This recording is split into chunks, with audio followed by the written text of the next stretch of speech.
Fantastic. Hello, everyone. We're going to give the kind of AA 5 minutes, maybe 7 minutes, for everyone to join and make sure they can hear us. This is the What Now event between the AA Summer School and LFA. This year, I have the pleasure to head the second and hopefully last online AA Summer School. My name is Sofia Cremisi.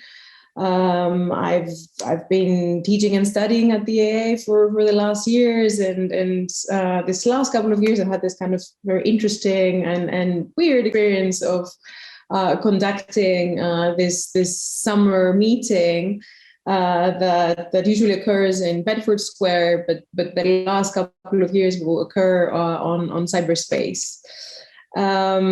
This year, we felt that the right question to ask is what now? We've had one of the strangest years on all different registers, and we wanted to interrogate architecture through the lens of care, like wondering ourselves, like what agents of care are hiding and residing within our discipline. And this is the question that we shared with all the units who are going to be participating in this year's summer school. Just a few words about the summer school. It's based on the unit structure of the AA. So unit masters come together and they work with a group of students on agendas that are very discrete and very different from each other, even though they operate under the kind of the big umbrella of the summer school topic. Each tutor or each group of tutors will have a different methodology, will have a different way to investigate things, different way to produce, to draw, to have fun with their summer group. But we will be coming all together in what would be a semi-public, but also kind of like a completely public summer program, with guest lectures and conversations that hopefully will kind of unify the work and the people from all units.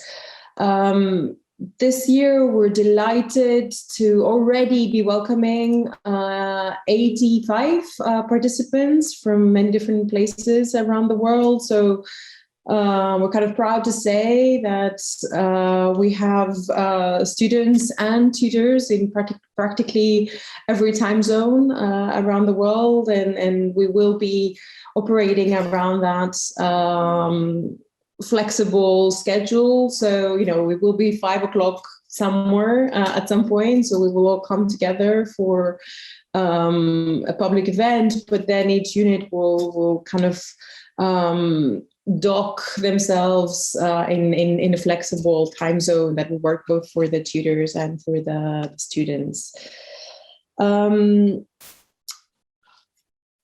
I see people are still trickling in, so I'm maybe adding a few words around the topic that also links us really beautifully with the topic of LFA this year, and this is how we thought that hosting this event in conjunction with LFA is actually quite a beautiful idea.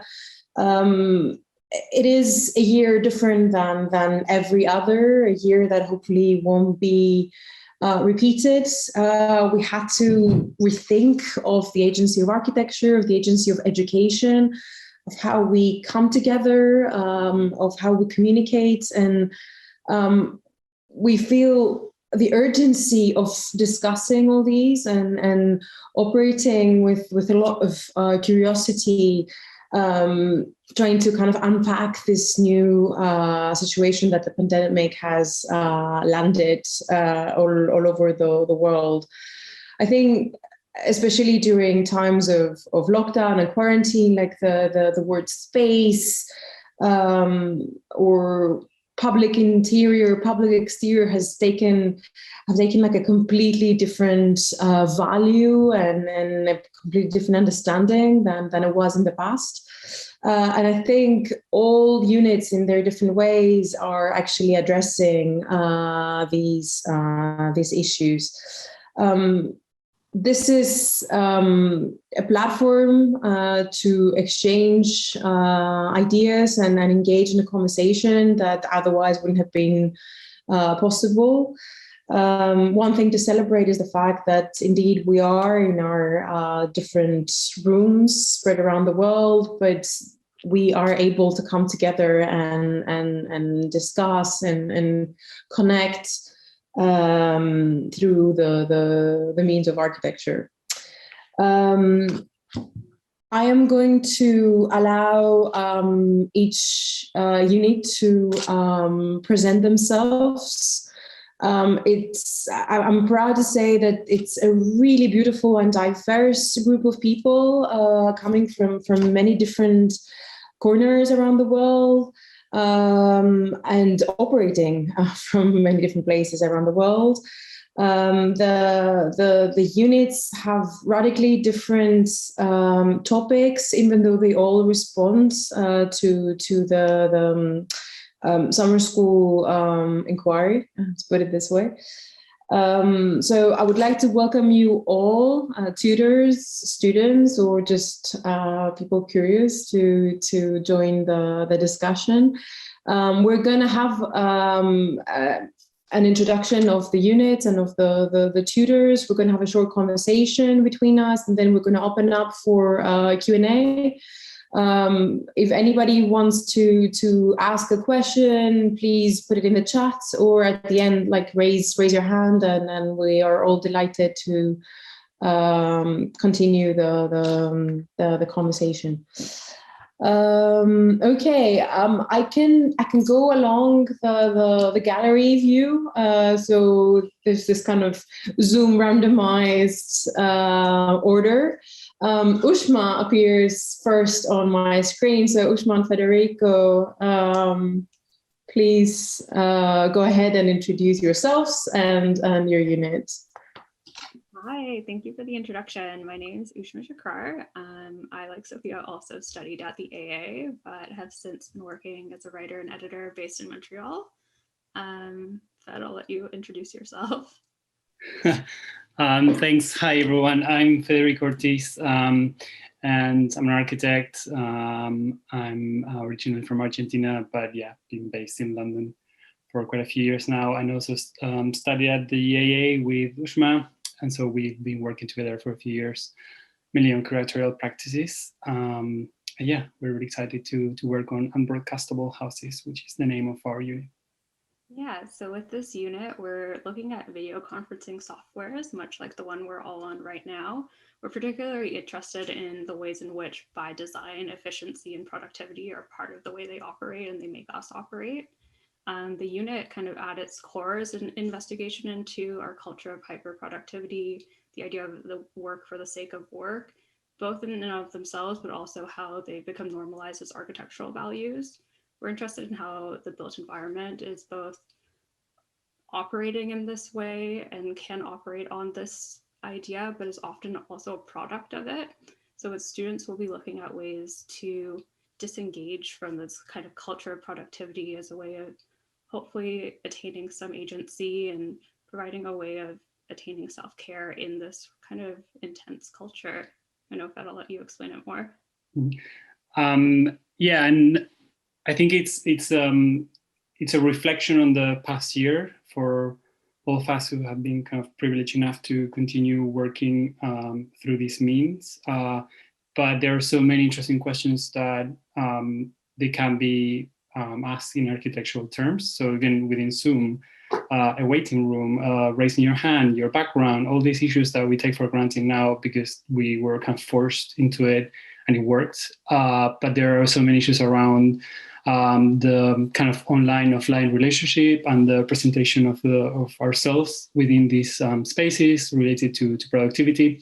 But obviously, we've been doing this through or out in our domestic environment. So I'm in my bedroom, and so this whole issue around the collapse of the productive and reproductive labor within the home and how that is shown online.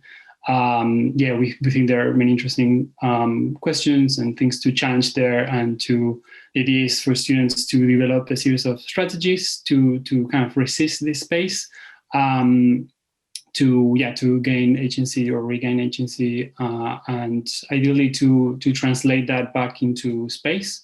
But we're really curious to see, or we have a quite broad understanding of architecture, so that translation is quite open. It could be protocols, it could be something that is not necessarily spatial, or it could be within the platform itself. So that's the general introduction, I would say. Where are you going to be working from, and what exactly are you going to be doing? Give us some insights. So part of the impetus for this course was also that we knew we would be teaching online. So we're really excited to use kind of the platform as this constant testing ground. We will be online. I will be in Montreal. Federico will be in London. So I'm sure the time zones will be really fun for at least one of us.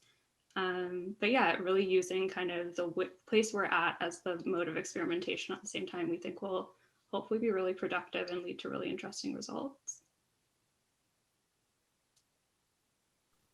Fantastic. Thank you. And the next person that appears on my Zoom gallery is Era. Are you all there?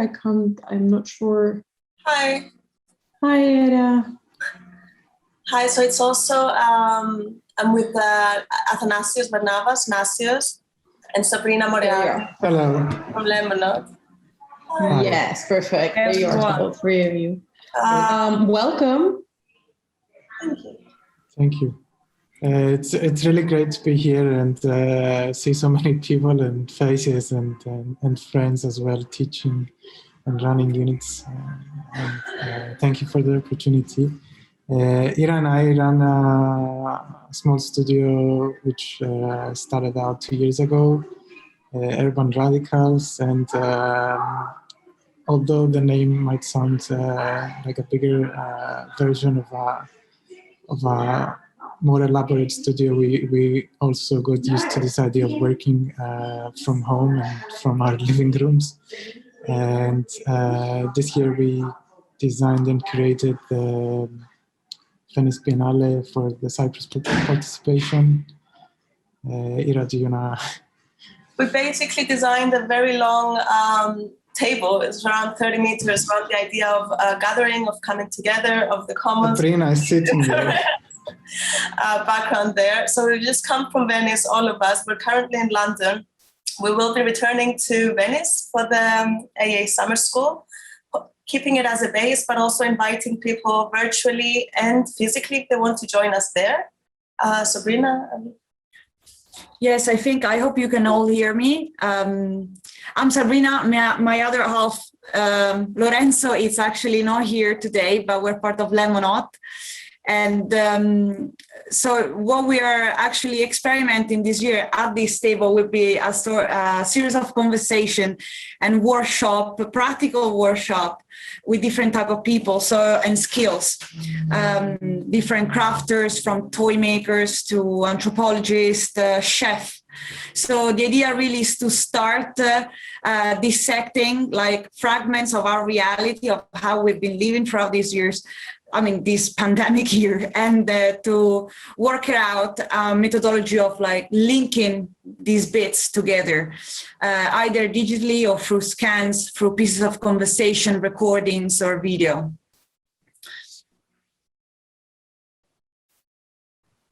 Perfect. Where are you going to be working from? Venice or from around the table? Fantastic. So summer school is the one conversation that's going to happen around that beautiful table. Very, very exciting. Great. We're aiming to collect fragments from students as well to add another layer to that kind of conversation. And I think, okay, we see a beautiful object there, but for us it's also important to gather other pieces of information and all these conversations that Sabri was mentioning. Expand the table across Venice and across virtually. I think the table is one domestic object that has shifted its use this year from kind of dining table to office, but it has kind of lost this ability to bring people around. So I think working on the new possibilities or the lost possibilities of the table is quite a beautiful thing to unpack with your unit. Great, thank you so much. We will kind of go around. I think the next person that appears on my Zoom is Saloon. So it should be, yes, there you are. Hello, Gian. Yeah. Hello, everybody. Hello, Danny. Hi. Hello, Rebecca. Great. Welcome. Here we are. Thank you. It's great to be here with such an international audience. Very happy. So let us introduce our practice, Space Saloon. So today here with you, namely, is Rebecca in Cape Town, South Africa. Say hi, Rebecca. Hi. Danny in Iowa, US, at the Okoboji Lakes, as you can see. Hi, guys. And John, myself, in the Marche region in central Italy. So we are, in fact, the initiators of this practice, which is called the Space Saloon, but we are very lucky to be part of a very much broader network of architects, designers, and artists who are meeting together temporarily in different locations. So the idea of Space Saloon is that we are very much interested in sight, notions of sight and understanding a place. And we try to physically be together in a particular place for the duration of our projects. What we do during we run a series of summer workshops in particular, in California and Thailand. And what we do is we try to combine design, education, and community engagement. Basically, the idea is that by producing site-specific work, which is very much focused on landscape, both physical and social landscape, we can teach students to handle and to master a series of practical tools. But at the same time, we can also engage local communities in the work, and we can produce something which is meaningful for that particular place. Of course, this method has encountered great hurdles, as you can imagine, last year. But we figured out that probably we had to expand our idea of site also to the virtual realm. And that's how last year we ran an online open summer school self-initiated, which is called the Satellite Lab, and where we explored a series of accessible tools for engaging from remote and understanding what site in that particular case meant, being our little corner of the planet. And that's sort of the lesson that we try to apply to this year AA summer school. But I'll let Rebecca. I think I'll jump in there, say hi. So as part of what John said, we like to be stationed in certain places as much as we are all calling in from different locations. So Part of this AA summer unit, we'll be kind of dissecting field research, which is happening where I am right now in the Okoboji region in Northwest Iowa in the US. We have a public art and ecology residency this summer at Space Saloon, and we're inviting the AA students into kind of the data archives, the different field explorations that we're conducting here with scientists and other collaborators on the grounds in the public sphere around the lake. But as much as we're trying to recreate this idea of a kind of immersive field experience in one location, we're trying to stay true to the kind of Space Saloon camp theme. So we're going on a couple of expeditions together, a couple of surveys, virtual physical hikes, campsites, campfires, and really engage in this idea of collaborative field research and how to translate that into a design process which reacts to that in some sense.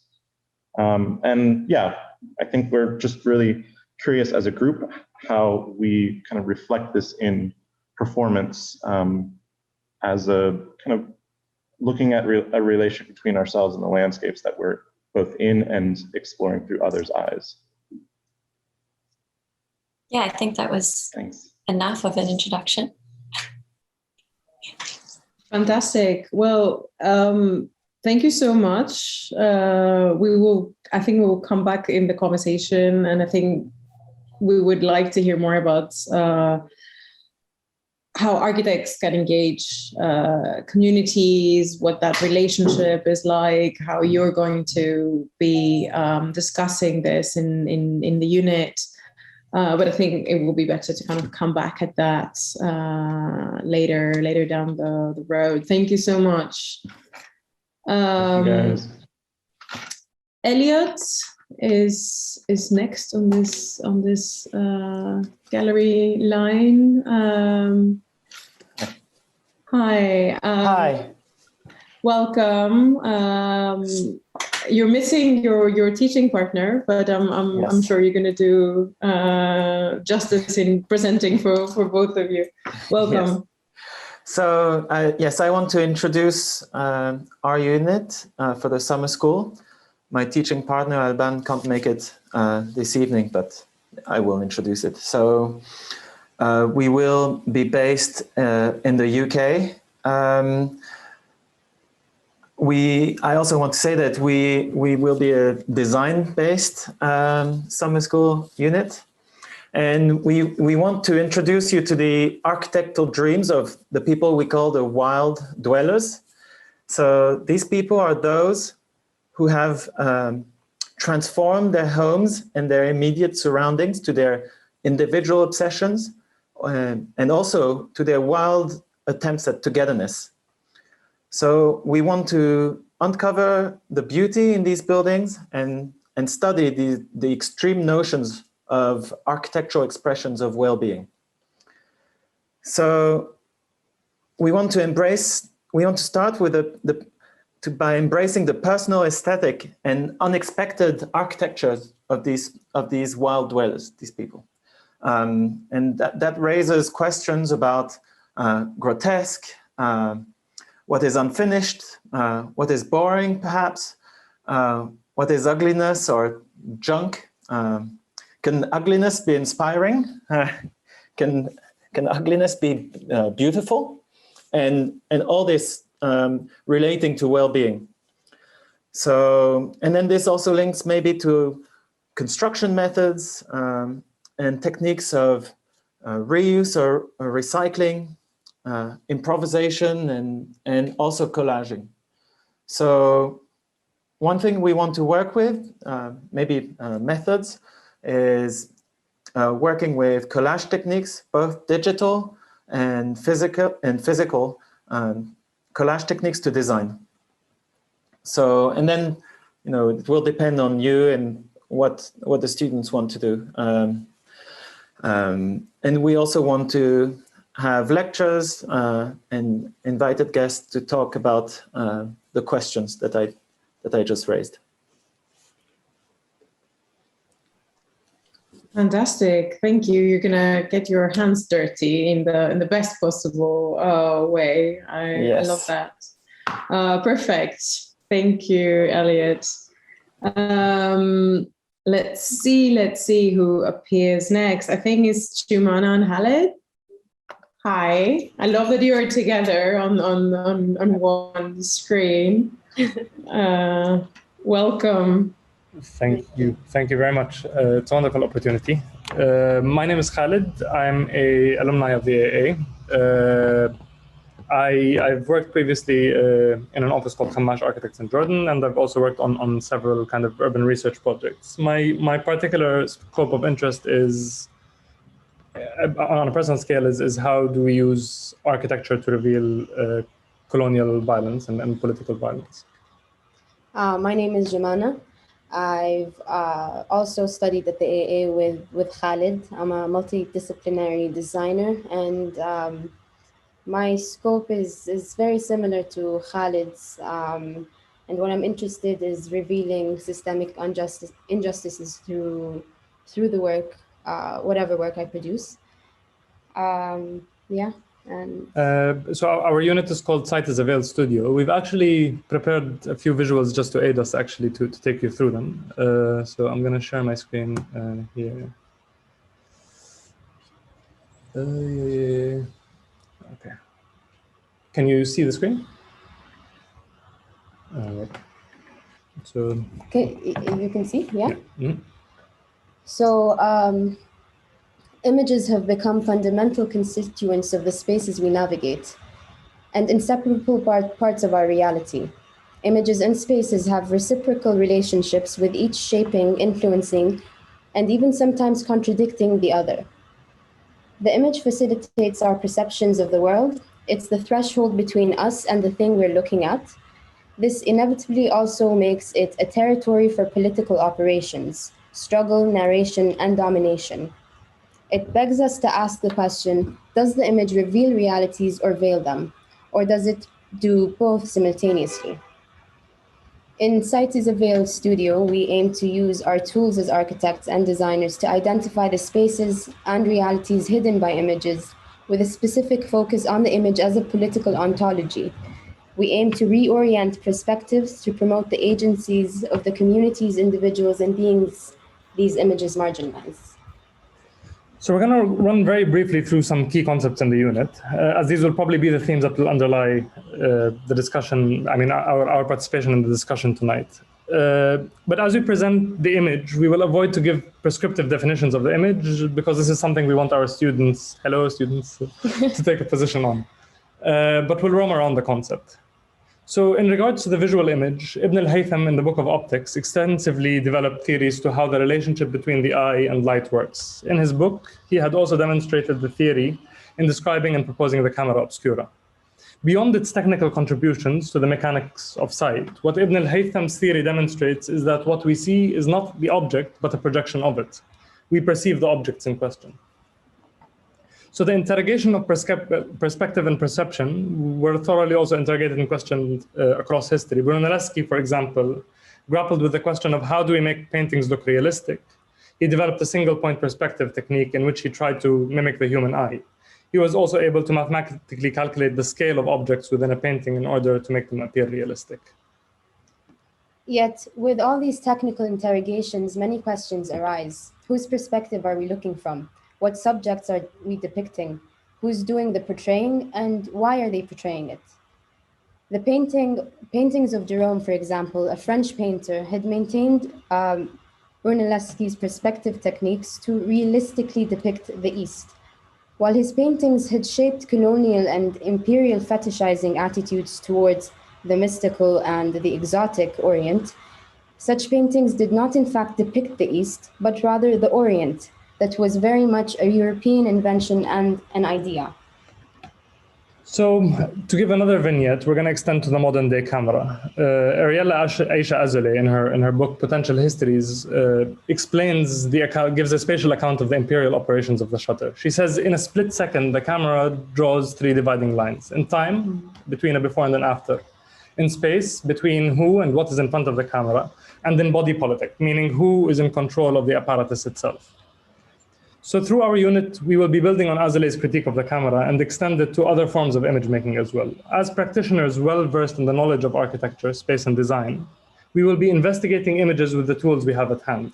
We will root ourselves in the space of the image, moving out to the contexts in which they were produced and other credibly affiliated spaces we find along the way. So our intention is to spatialize the image we are investigating. In doing so, we will reveal the process behind its construction, its political operation, and that which it lies beyond its gaze. After we've constructed the space of the image, we will reorient our perspective within those spaces to produce a counter-image. That is meant to challenge and subvert the power of the image in question. And this is kind of, the counter-image is kind of what we want to work with the students to produce.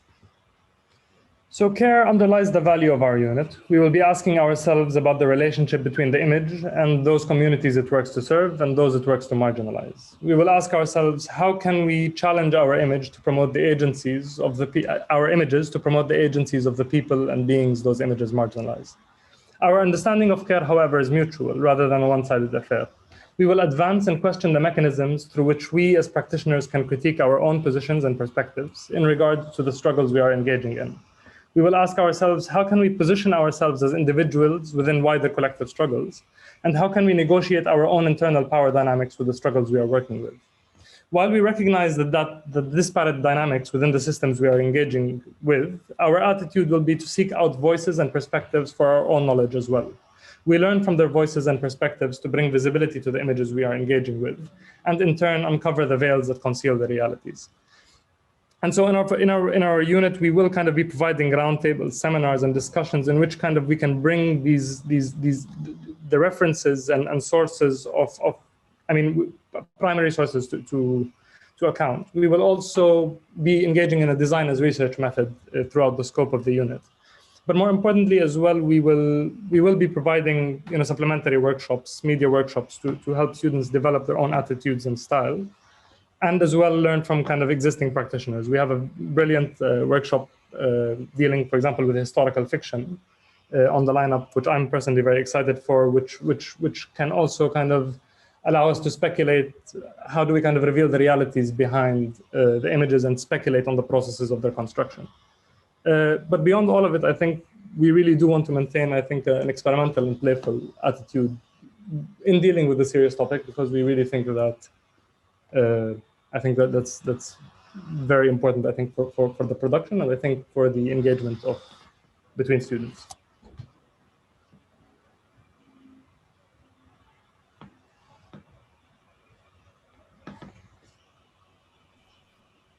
Fantastic. Sorry, I had trouble unmuting myself. Thank you so much. I think you covered really beautifully what you're going to be doing and kind of the methodology applied. We're going to kind of come back to a lot of these issues. Do you want to just say a few words in the how this will be accessible to students who have experience with working with images or not, and how you're going to kind of guide them through the process so it doesn't seem more daunting than it should? So we're not really defining what the image is. And we want to understand the student's preference of either looking at the text as an image or photography as an image. But I mean, it's important to identify what they're interested in the beginning. And we will be holding workshops to actually produce these images. So from Photoshop workshops to having a talk about poetry to depending on the interest of the students, 3D modeling workshops as well.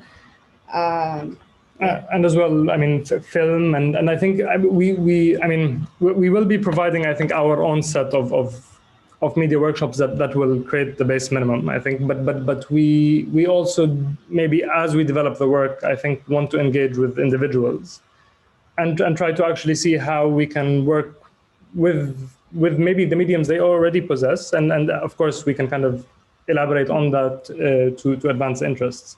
So we're trying not to be so prescriptive. With that said, we are giving, I mean, there are no prerequisites required, which I think is as well an important piece to bring in. Fantastic. Thank you so much. We're going to move to the last person appearing from the tutors, at least on my list here. That's Francesca. Is Rory already online, or he's going to be joining maybe in a while? I think no, he's not. You're going to have to present for both of you. So welcome. Yeah. Thank you. I really hope it's all going to be smooth. Hopefully you're going to hear me well. So yes, I am Francesca, and with my teaching partner Rory, we are running this unit called Reporting from Venice. So it's quite self-explanatory, the title. We will work with Venice, and in particular we will work with International Architecture International Exhibition in Venice, so which is the Biennale of Architecture, which is has two main venues in the city, and we will try to visit as much as possible of this. So basically the summer school, the 2 weeks are organized. Like the first week is really like you need to wear very comfortable shoes if you're going to join us. We're going to walk quite a lot. It's a very immense kind of exhibition. Like if you're not familiar with the Biennale, just a few words. The Biennale is probably the first international exhibition of architecture that was born as a sort of spin-off of the much more famous Art Biennale, and then became more independent in the 1980s.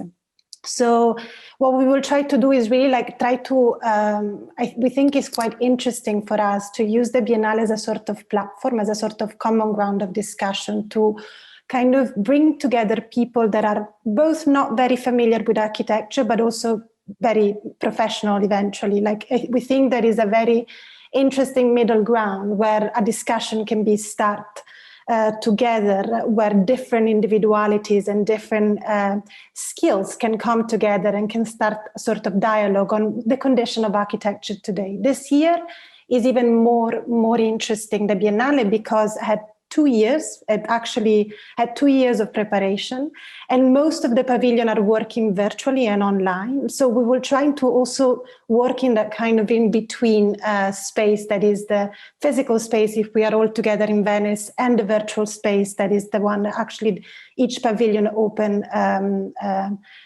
like a website, let's say, online. So the first week we try to cover this ground. We try to really observe. It's really about walking and observing what the debate, the discourse of architecture is offering today, also in such a specific condition. And also the second week instead, we will try to, we will work around the table, which is not as beautiful as that table of the other unit in Venice. But it's somehow a more like a seminar-based week, right? Like, so we will try to work in group in that sense. We will really like believe that the work of the architect, of architecture in general, somehow as symbolized by the Biennale, is something that is the result of a series of different collaboration and different compromises and different voices that come together, from the curator, the commissioner, to the people that actually construct the Biennale. And, you know, we will try to bring these diversities around the table. Already Rory and I are somehow different kind of architects, let's say. I'm more a writer, and I teach in academia, I teach also at the AA, and Rory is more like a professional. It's actually an architect, he works in an architectural practice. We're both based in London. But for this summer school, we will be in Venice, and we will really welcome you to join us and try to avoid Zoom as much as possible if we can. But of course, we're also open and in kind of any kind of blended sort of scenario. Or of course, like it would be good to see you there.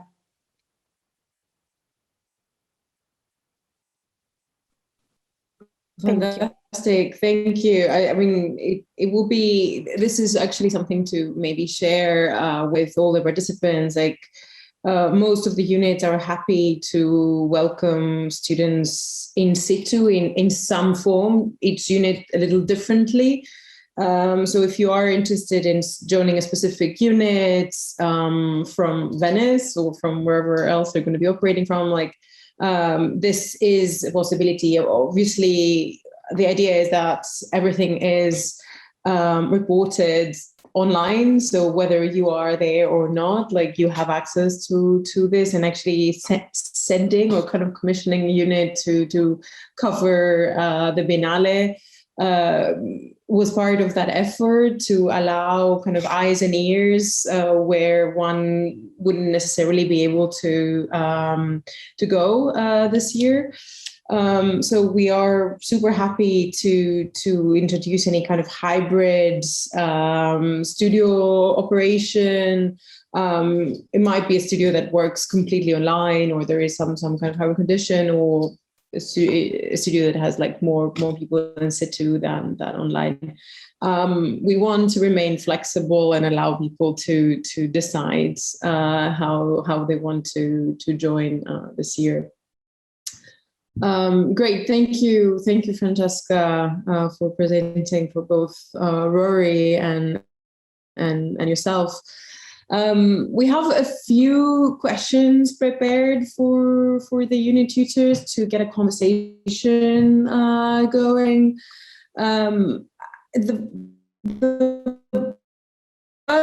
has to do with what we understand as the agency of the architect, of the designer, and how that agency is currently, or hopefully in the future, applied in cities and communities.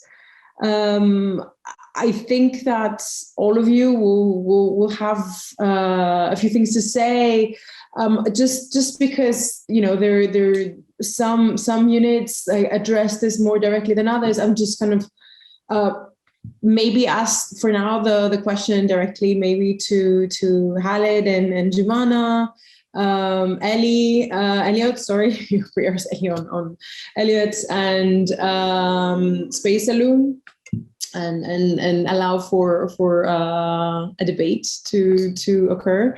Are we do we have that agency? If we don't, how do we claim it? Are there examples where we have proven that we do have an agency, examples that we have failed to use that agency? What do you think? Maybe I can just start with, I mean, if you don't mind, I'll just start with what I think we want to try and do, which is kind of taking a naive point of view and learning how to look again at what's just around us.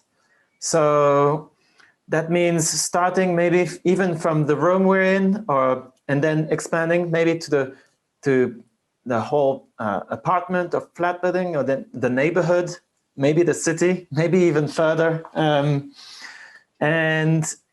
But by looking at these things that are maybe overlooked, we are basically trying to look at the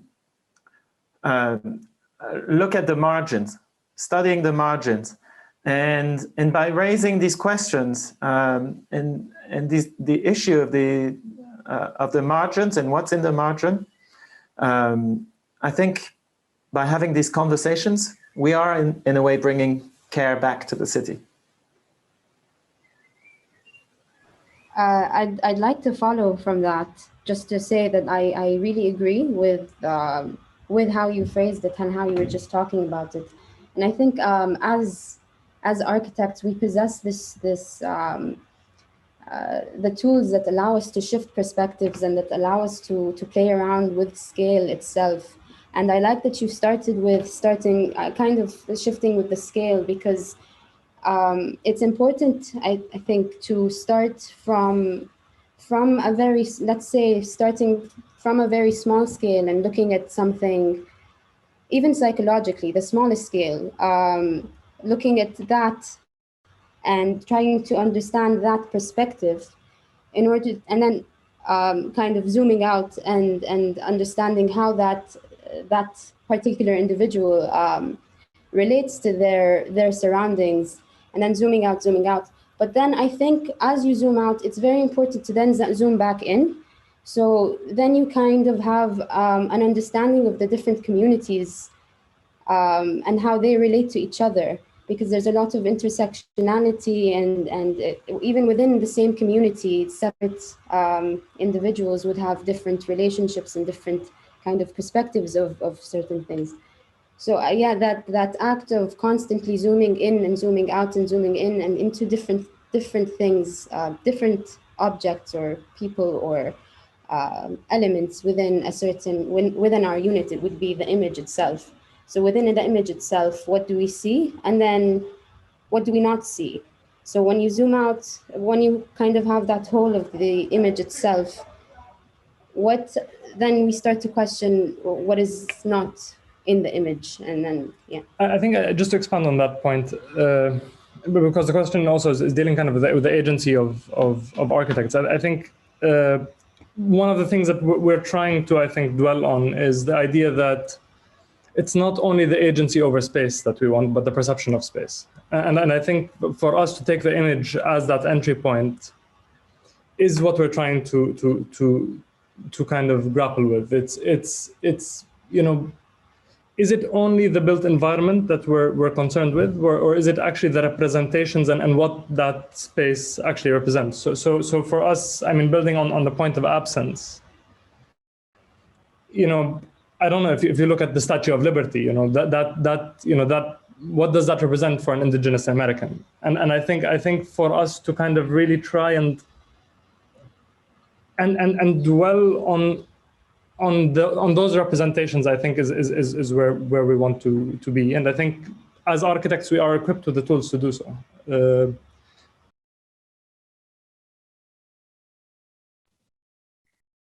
I couldn't agree more. I think we've kind of collectively succeeded and collectively failed to do so. But I agree that we are equipped with with the tools and the knowledge to react to that.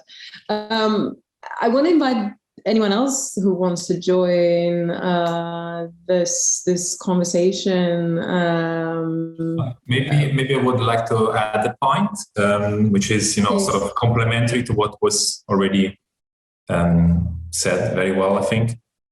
I think one of the other tools that we have in our toolbox is to also question how do we gather the inputs for design. And that's sort of what we want to do with our unit and what we do in all of our projects, really question and dissect how data is gathered and then usually is given to a designer and architect in the form of a brief, both in school and in practice. And yeah, I think in that brief needs to be questioned. That's basically the idea. And there are many ways to collect data and to process and summarize the data in order to give, you know, instructions and the lead. And if we find a way, alternative tools to engage, for instance, the final users or people who might have different forms of knowledge in a particular place, probably the starting point of the project will already be much better situated in that particular context. And that's maybe what we try to do in our unit, to really sort of work together with scientists, work the particular ecology of the lake in our case, and to the people who live along the shore. And that would be basically the way in which we collectively build up the brief design. So the inclusion of different agents, I think, is something that we as designers can also, I don't want to say manipulate, but we can turn to our advantage in order to make the project more open and yeah, in order to care for the users in this case. Great. Federico, Ushma, I think in scale, kind of like through the domestic scale, and I think I wonder how you feel that relates to this question, because I think this year, I think the domestic has been charged with doing many of the things that bigger and more public spaces were charged to do. And I wonder how you think that the Architects Agency relates to that, or if there is any agency left in there.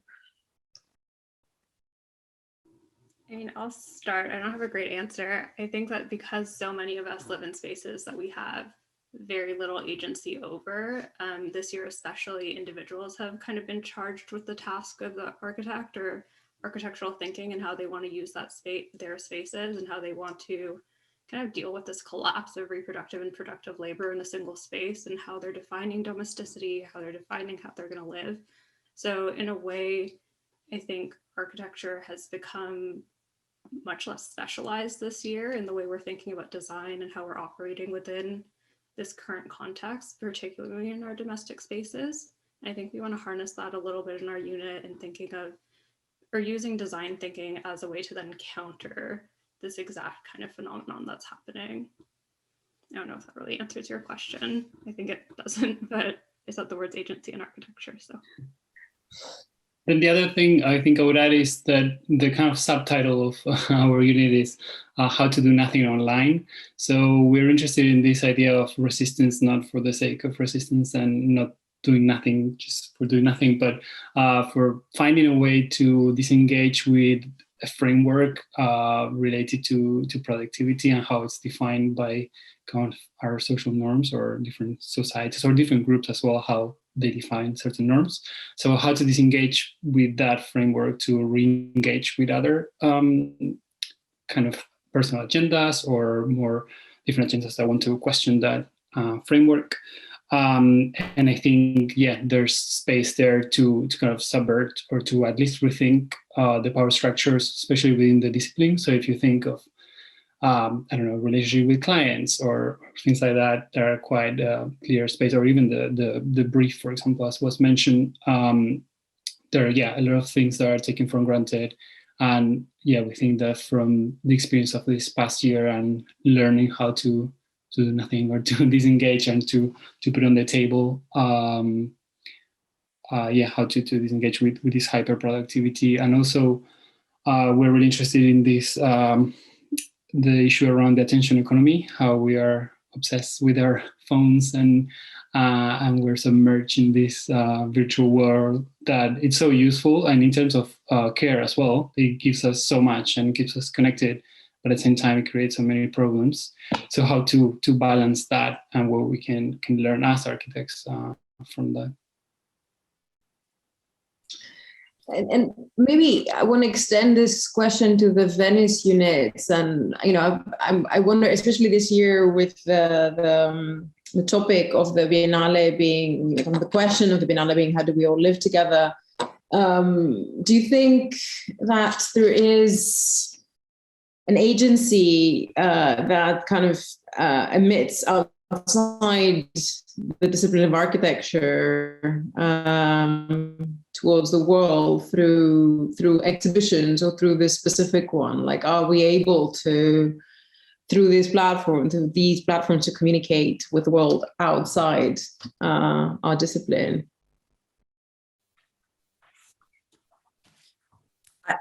Maybe I'm gonna just, Sophia, I wanted to actually read an abstract from one of the pavilion. If that, okay, wait, because I have so many. So this is like the, can you see? The catalogs of the Philippines pavilion. And I think it's very interesting because it's a catalog made divided in few frameworks, and it has like a theory, process, concept. I think that with the unit of Francesca and Rory, you're gonna know more about it. It's just, I find this super interesting when they talk about these issues or this topic of critical consciousness and common, let me write it, a common consciousness. So when a common ground or common consciousness is found, collaboration naturally follows. In an architectural process, this externalization of ideas can be done through the process of making by testing ideas in action. Common values and purposes for coming together can be identified. And let me take this bit here. So mutual support is an exercise in working together. The way decisions are made and acted upon will be reflected in people's perception of the building itself. The way we organize in the process becomes a precedent for the way people organize themselves in the later operation, maintenance and use of the building. Ultimately, one can say that the process of working together builds relationship that forms a small community around the project. So what I really appreciate about this, oh wait, I'm gonna just one more. The outcome of the process is that a more diverse set of voices and values become reflected by the architecture. This flattens the power structure and creates a more horizontal distribution that allows more people to be represented in the process of creating the architecture. Obviously, like what we can like talk about this is just through like a specific point of view and like this project, but one of the questions that we ask ourselves for our unit is this perhaps is like how to overcome frozen structures, and maybe it's only through actions, through like moments of shared knowledge. So what we are doing at the table as well is like to build a common consciousness and to share skills and methodologies rather than looking at how we live together, yes, but maybe it can be shifted to how we build together.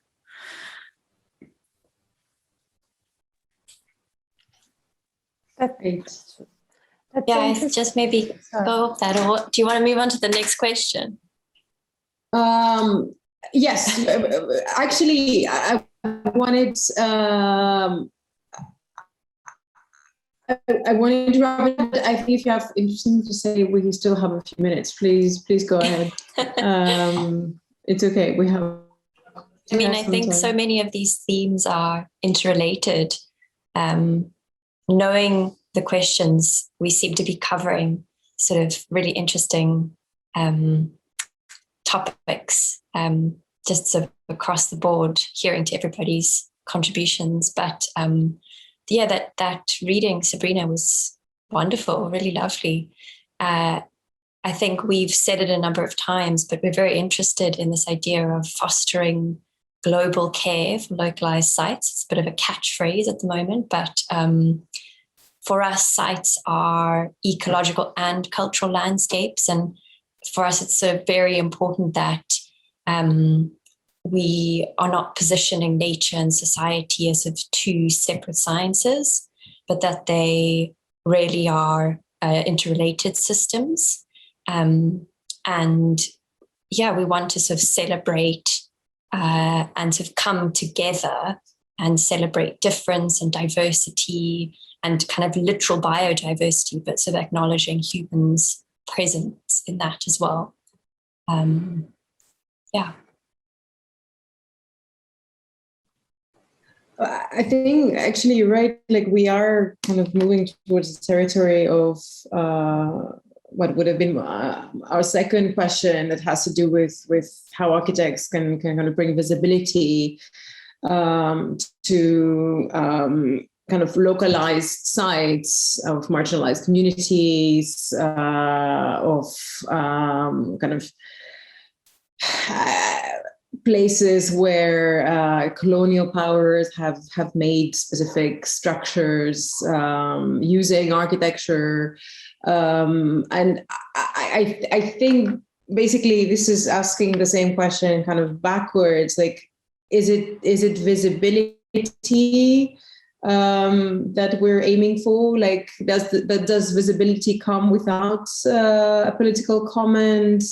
Are exhibitions kind of the platform through which we are able to kind of communicate this to the world? What other tools do we have in order to kind of bring visibility and enhance kind of agency? And I think you're right. Like, it is a catchy phrase to say that we can offer global care to localized sites, but in a sense, like, I'm wondering, how do you do that? And I know that we can't come up with a quick solution, but I wonder, like, what are the tools? What are the the questions and the activities that we can take. I could definitely sort of follow up on that. I think one of the tools that we've developed is just the idea of networking, sort of connecting to organizations, to individuals who are already operating in those spaces, who are from those communities or have sort of taken the time to develop relationships with, whether it's people or understanding infrastructure. And we've just, within our sort of history of projects, I mean, we've learned a lot, we've made mistakes, but we've really found that that is one of the most useful ways of sort of engaging in areas that maybe are less familiar to us. Can I just continue? I just feel like there's all the themes of the unit are also linked by the idea of maybe resistance, and maybe we're highlighting different kinds of resistances. And I guess that's linked to the fact that, considering that certain things are fragile, and I guess all of us are looking at are considering or highlighting that maybe different things are fragile, but I guess that by doing this, we all shifting perspective and giving renewed attention to maybe different things, but they're all linked by this kind of shifting perspective and active resistance. If I can expand on that point, and maybe just, I think it's very important to ask the question of how do we bring visibility to marginalized communities, but I think there is also another way of looking at it is how what visibility does the voices of the marginalized bring to the issues that we're dealing with. And why I say that is, I think generally throughout architecture, we there has been kind of standardized concepts. Is it modernity? Is it industrialization? Equality, all of that, and it's how if we look at it from a different perspective, can we expand the notion of what modernity is? Is modernity only kind of linked to truth and production and all of that, or actually is it also kind of, is colonialism a part of modernity? And why I mean, not to kind of go on a tangent, but I really do think that it's essential, I think, and this links to the previous question, that care doesn't become service. And I think this is something we've all kind of touched upon, but it's can care become this negotiation between the individual and the collective? Can it become a negotiation between how can we, even as architects, personalize our own agendas whilst also kind of looking at them a zoomed out perspective? But can we kind of find within ourselves that struggle that we share with the communities that we're working in? And it is a very kind of utopic ask, because it's also very very disparate and very complex, I think, in terms of how the power dynamics work. If I could maybe follow up on that, I think pointing to resistance is super important when thinking about visibility, because visibility on its own can often lead to then those marginalized groups being subsumed by capitalism in a different way, or whatever kind of mainstream force we're talking about. So without resistance, there is the risk of just bringing it into a different paradigm instead of just celebrating that difference or allowing that difference to exist and develop in its own capacity. And the other thing, I can add just one thing on, I think it's also important not just to question the agency of architects, but to question architects. So who is the architect, who is like this profession that we have in our minds, because that's very colonial and macho architect that is going to solve all the problems, and we can't do that. And so that's also good to question, I think, and to understand where and how we can engage to actually have meaningful change. Just continuing off of that, I think but also what we find very important is just recognizing our own limitations as architects and designers. And then through that, also what Rebecca was saying previously was through just recognizing the limitations allows us to understand, okay, these are our weak points. These are the people who have a much better understanding of a certain topic. And then that's, when lines of partnership or lines of collaboration start opening up is through those limitations and other people's, strong points and communities. And then, yeah. You're making my job really easy, because it's a perfect segue to ask another difficult question that has to do with this word that we have repeated many times this year. It has to do with sustainability and the practice of architecture and sustainability in many different ways. Like one that has to do with materials. Has to do with kind of social issues, with kind of climate change. And in a way, I'm asking again the same question, like where does the role of the architect lie, or who is that architect that can deal with these really pressing issues? Are we able to address them, and how do we address them as a discipline?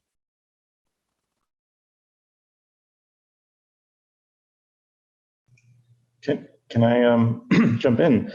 I think the best thing architects could probably do is to bury the word sustainability from their vocabulary, but that's a personal reason. I think it's a very troublesome word, and I think it really points to this idea of sustaining something that we already have going. And if we sustain something that we already have going, we're in deep trouble. So I think there's lots of questions about how we're talking about agency of care, other words that could replace sustainability, like responsibility, or, I'm sure we can gather some words here, but I think something that elicits what I think we hope when we say sustainability, which is just this idea of global care, but actually is a little more nuanced and specific to the methods in which we want to go about reaching that care. Maybe I need to kind of define a little bit more the word, and trust me, we have debated a lot whether we kind of paraphrase and go to kind of like the meaning, or are able to tackle the word.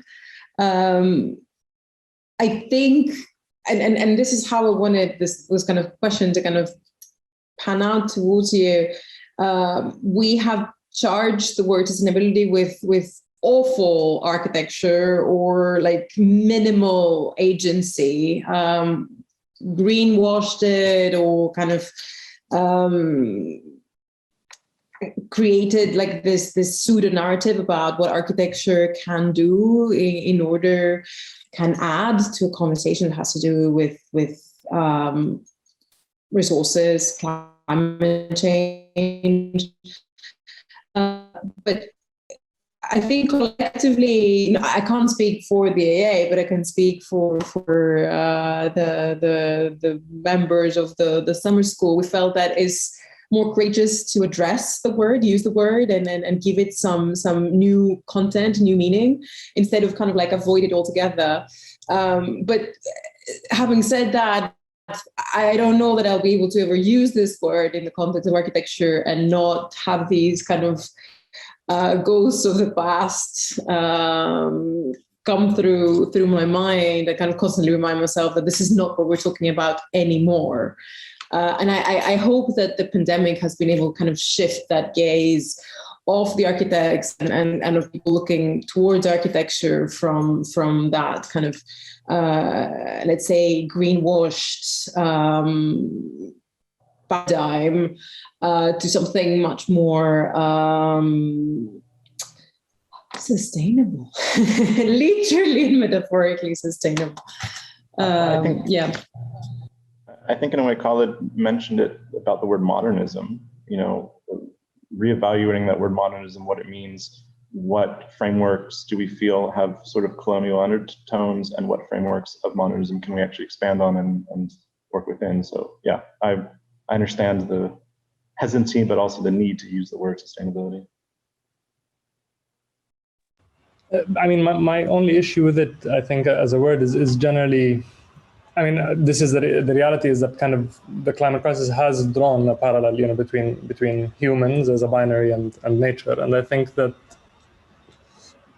there is a very, you know, it does represent the attitude of one part of the world, and I think that there are existing communities that have a much more fluid relationship with nature. I think the unit image that we have is kind of the Aboriginal songlines maps, which kind of, it is about kind of how do you navigate the geographies? How do you also kind of develop your culture from, or how does nature become embedded into your own culture? So I think there is this idea that, you know, the image of the climate crisis is an image, you know, it's nature without the human. But I think actually, even to simplify it to that level is, you know, are we really preserving nature, or actually are we advancing it, or kind of being able to,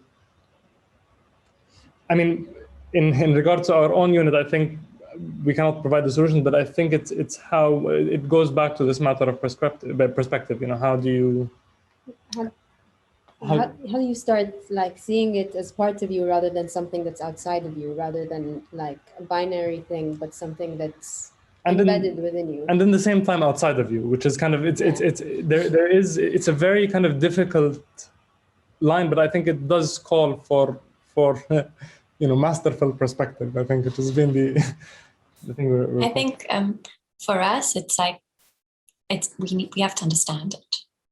I think we've mentioned a number of times already that we really prioritize the research, and we see that phase as design in and of itself. So thinking through material flows is extremely important to us, and so understanding those layers is the beginning of making better sustainable choices. Now I'm conscious of using the word sustainable, but I mean I do actually kind of like the word, but yeah, that's for us our priority. It's not the only way, but it's what we are focusing on, at least over the summer. I guess I want to jump in just to say that although we completely, I think I'm speaking for Alban also, that in our unit we agree with what has been saying. I think we're also interested in directly thinking about material or material innovation, and maybe looking again at material and construction. I think Ushma was talking a bit earlier about people being maybe, because of we have been stuck in our own environment, people have been maybe more aware of this and maybe have been doing DIY, for example. So we're interested in these techniques of maybe improvisation and ad hoc solutions or reuse and recycling. And I definitely think it's linked to the issues that were raised earlier. But I guess it's maybe a bit like you said, Sophia, earlier. We're interested maybe in more hands-on intervention. Are there any last thoughts? Anybody who wants to kind of jump in? I'll jump in with maybe a different interpretation of sustainability.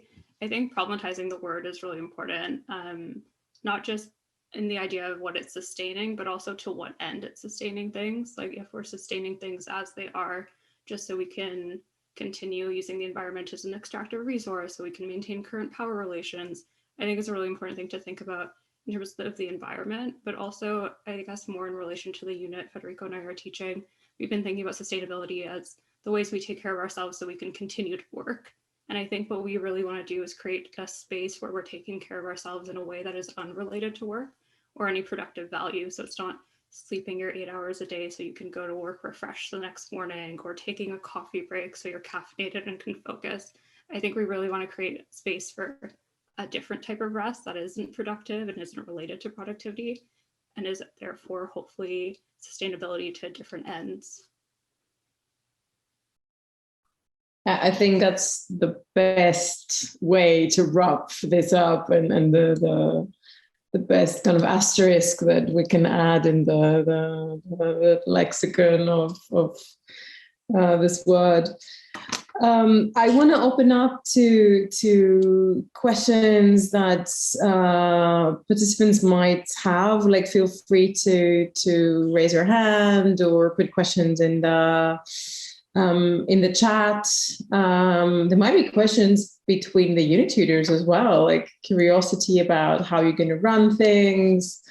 So it's a free for all. Like, please jump in any different mode that works for you.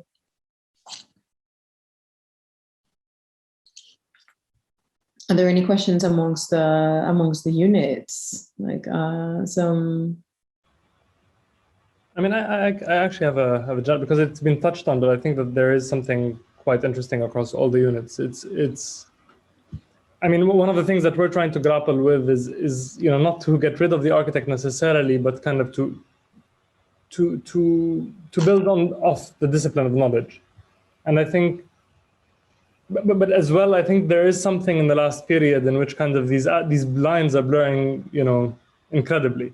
And so, I mean, one of the things which I would wonder, I mean, in the context of a summer school is, why are we discussing all of this in an architecture school? I mean, I think it is an identity crisis and the contradiction that I find in the midst of our brief. I mean, we're architects, but we're dealing with images today. But I think we have our rationale for that. But I would be curious to hear, I mean, other people's thoughts on this. Maybe I can jump on that. I mean, I think that's an interesting question, Khaled. I was thinking right before that, to round up the previous comments, that, sometimes we say, maybe we need to reclaim our responsibility and offer a more clear resistance. Some other times we say we need to restrain our power and give up of that modernistic mastermind over decision. So maybe it's the reason why this is happening is because we need to find different niches where to operate. And I think it's partly because we understand we could take a more meaningful role in the way space is managed, but also out of necessity, probably.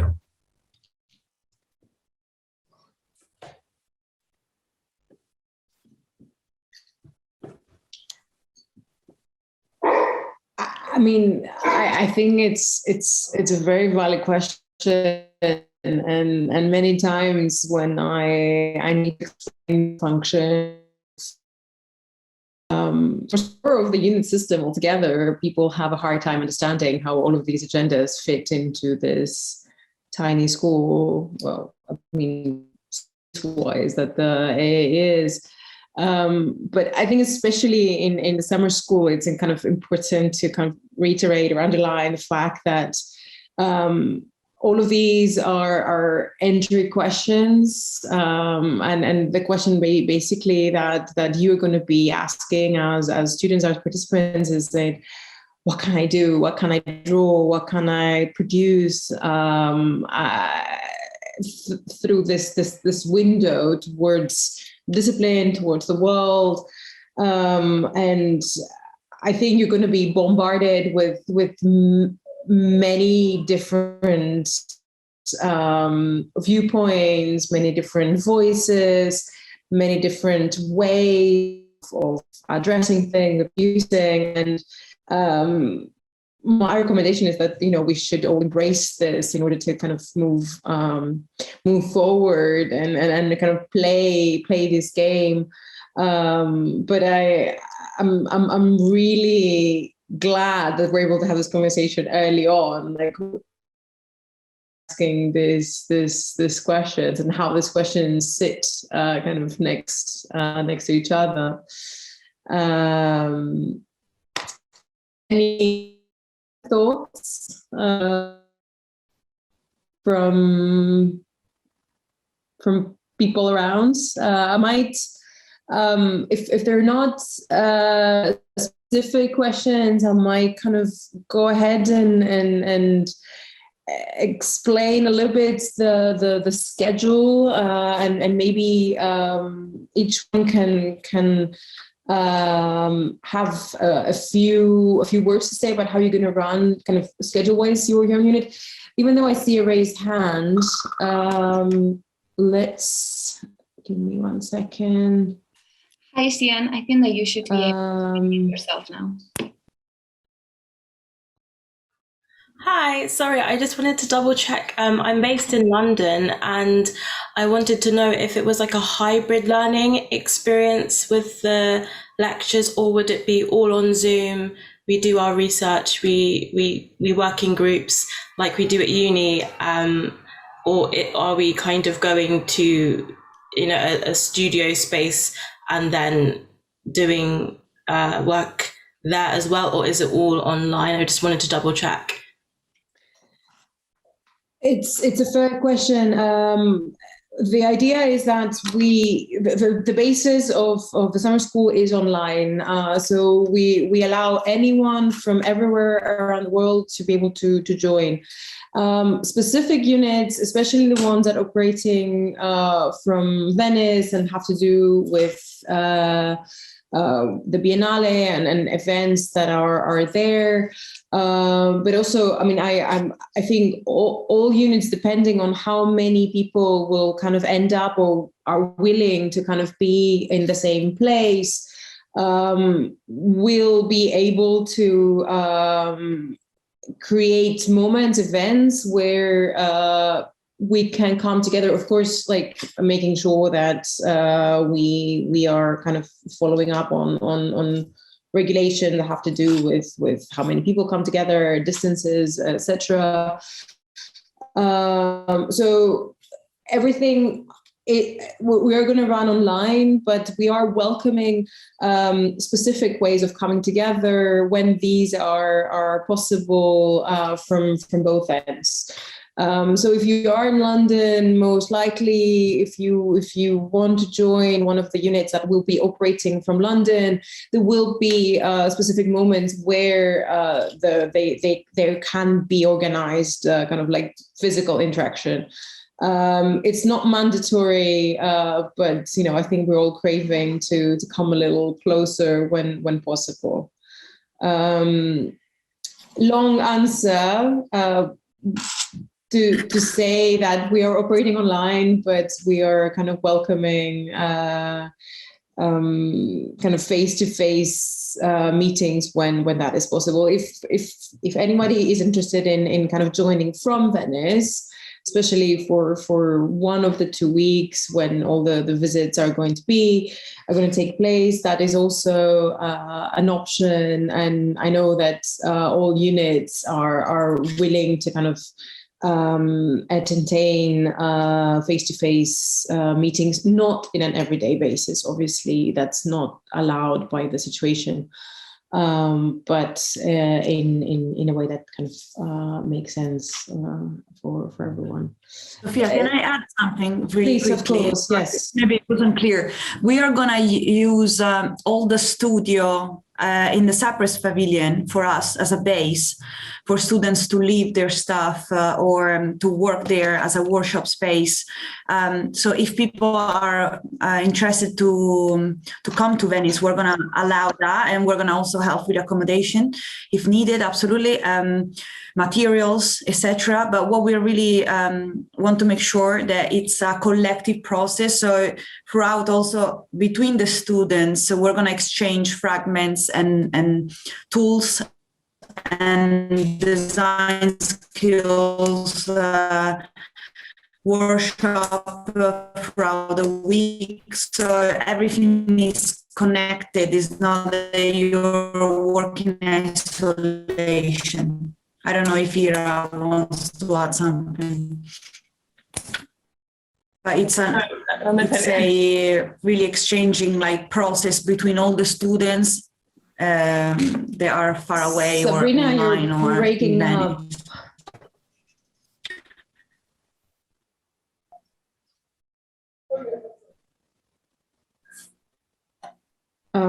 Great. You broke off a little bit, but I think it was clear that you're welcoming all students to kind of participate from the studio space if they want to join from Venice, and you're kind of happy to help them to find accommodation, etc. There is a question that has to do with how the process is going to take place throughout the summer school. If there are any quizzes. It's not that kind of summer school. Like, you are going to be invited to participate with production daily. There are going to be lunchtime lectures and evening lectures.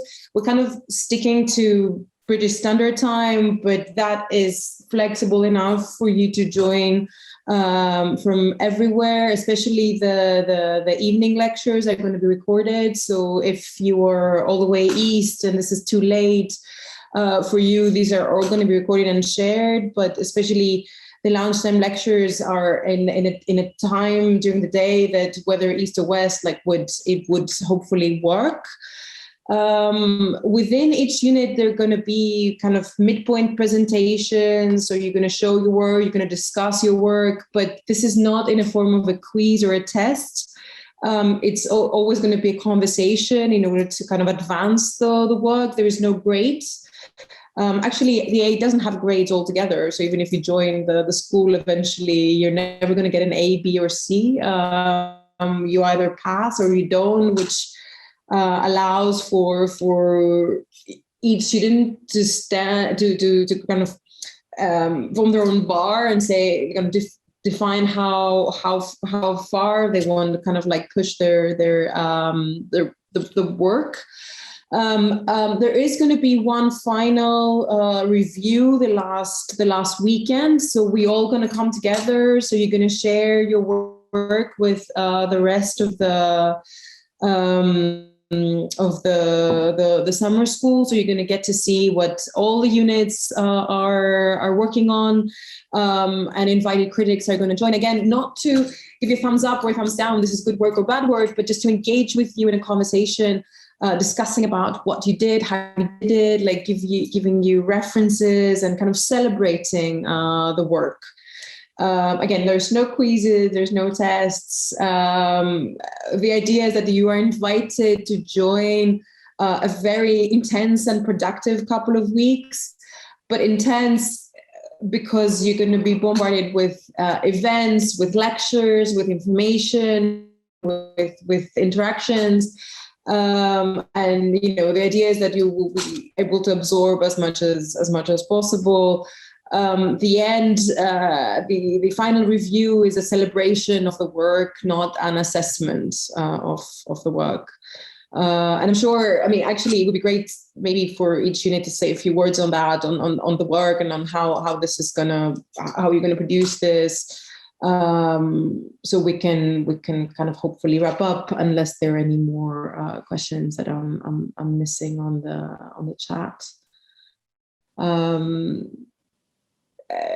Let's have a minute for each unit to say some closing comments. I think kind of addressing the things that you're going to make, how you're going to make them, like kind of the nitty-gritty of the unit day will be helpful. And I think we can close with that.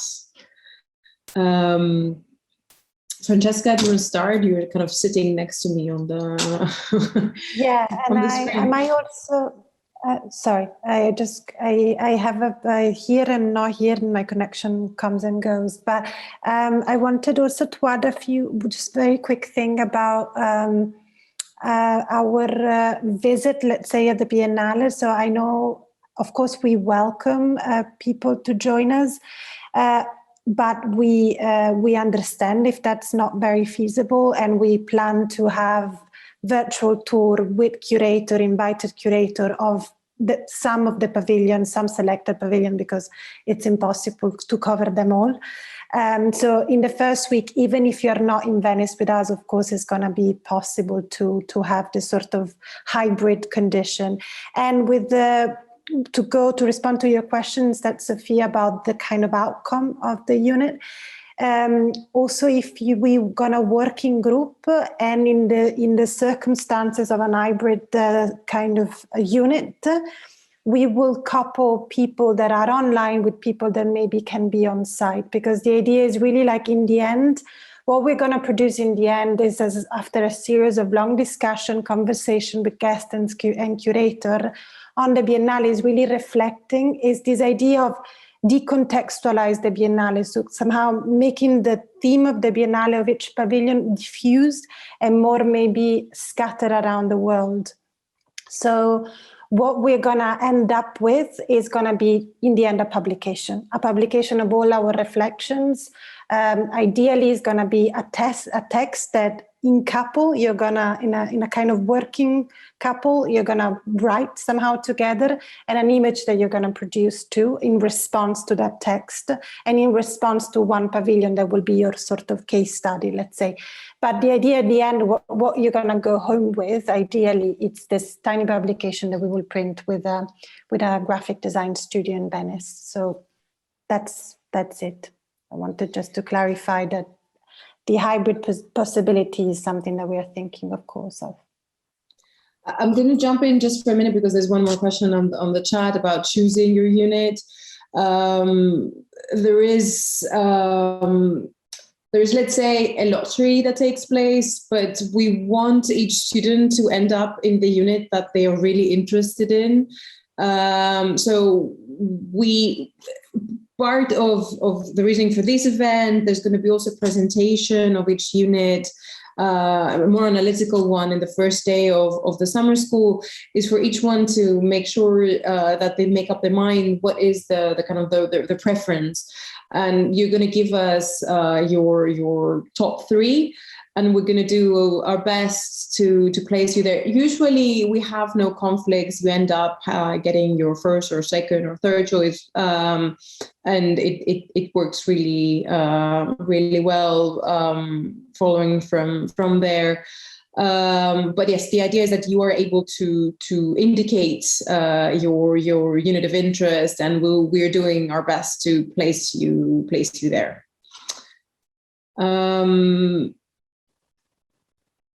Yes, Danny, there's something you want to say? Yes. Oh, well, go ahead. I thought we could present our sort of schedule next, because also my battery at the beach here is about to die. Please go ahead. Yeah, so I mean, building off this kind of conversation we're having about hybrid versus on-site, I will be stationed in Iowa, where a lot of our initial sort of data collection will be happening. And in the first week, we'll be teaching certain tools to kind of go through, process, and respond to that data in some way. And then we will also simultaneously kind of be teaching the tools for everyone to do it, do similar exercises in their own home environments to add to that kind of collective set of things that we're discovering and finding. And then the second week is working together to kind of collage those things into some performative video that we can sort of share together, almost in an exquisite corpse kind of way. And because we're in different time zones, I think we'll find a really good schedule for working online and offline to give everyone the time to kind of explore their own environments in that sense.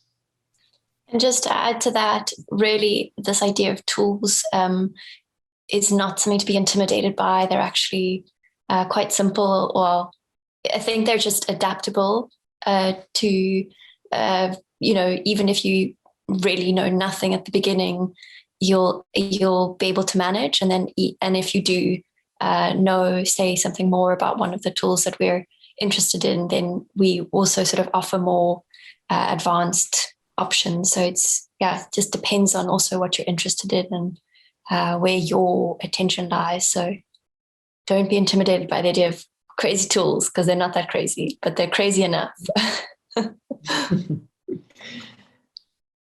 Perfect. Federico and Ushma, you want to say a couple of words?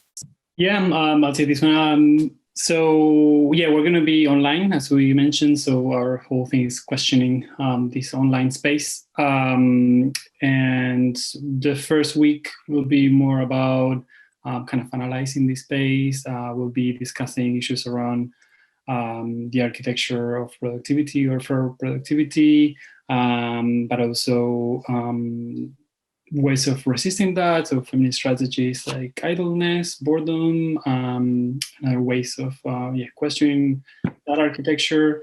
We'll have a mid-review as well, so before the final review, to discuss these strategies to resist this space. And we'll ask each student to come up with one such strategy, but we're very open in terms of what this can be. So it can be spatial, so it can be a design, it can be a drawing, it can be a model, but it can also be relating more to performance, maybe to fashion, maybe to other things that we're really open, because we think even though this is an architecture course, because we're questioning this space, you don't really have to have any architecture skills if you want. We will be discussing those anyway, and we'll be providing you with information and tools. But it's really like a way of exploring this space. And then we want to somehow as well have like some kind of collective output. But we'll discuss that with the group as well. I'm probably using more social media or virtual platforms to disseminate that. Perfect. Elliot? Hi. Yes, as I said at the very beginning, I think of the talk, we want to be a design-based unit in the summer school. And so in the first week, our plan is to start with notions of personal well-being and how you individually will define this, looking at your direct or closest environment. And in the second week, we hope to have a collective definition of space. So, and all in all, we want to work with different tools, from handmade to digital tools, and work with techniques like collage and accumulation. But yeah, I think we'll adapt to whoever is in our group. So yes, we want to learn and teach new tools with you. Fantastic.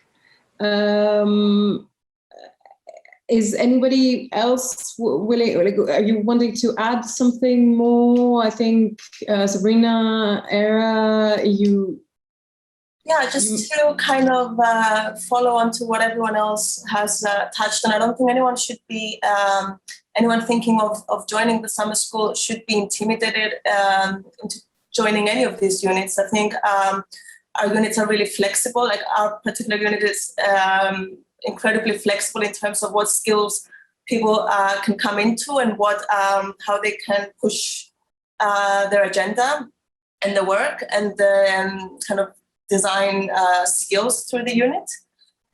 Like we said, similar to what Francesca and saying and Sabrina, if anyone, you can work virtually, or if someone wants to visit the Biennale in the summer, which I really, really recommend. It's so refreshing after this pandemic to just be there and become inspired. So 100% recommended. You could stop by our unit, work with us on the table, and then go on home and continue on your agenda.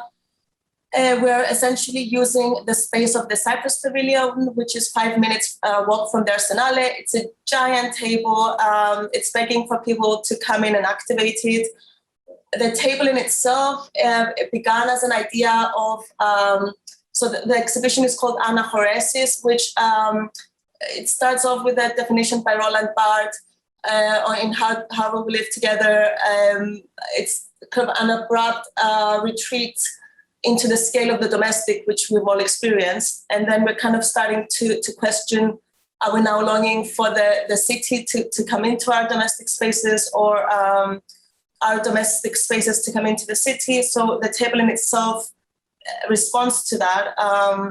it expands itself. It talks about locality and global, kind of the local in terms of fragments coming together, not to become kind of one continuous whole, but to become like a tapestry of these individual elements. It talks about the commons and community.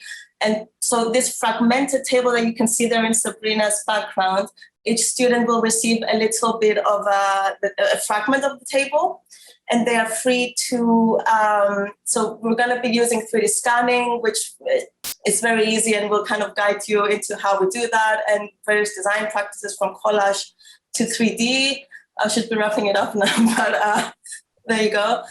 So you'll be starting with that. You'll be starting with that little plinth, and from your domestic environments, from your cities, from if you come to Venice, from outside in kind of the urban realm, we'll start to question, what the table, contemporary forms of tables in relation to concepts of care and commonality, like collectives, and we will start kind of building together through discussions and conversations and exchanges our own kind of versions of the glocal or the shared space that is created in the space between. The exhibition is also called Upon Inhabiting Distances, so we want to inhabit that distance between various kind of things that we're discussing. Yes, and at the end, a student would go, wrapping it up, the student should go away with their own part of like a complete project, but all the projects will also plug in back into the table. Fantastic.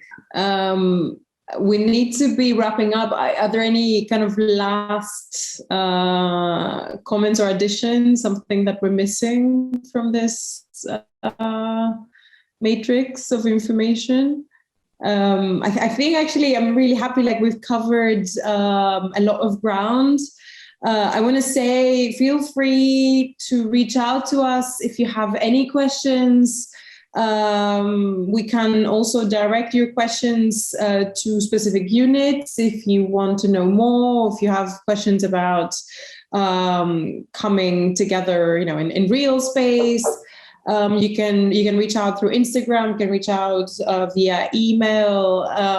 We're happy to kind of engage in conversation and give feedback to anybody who would need any.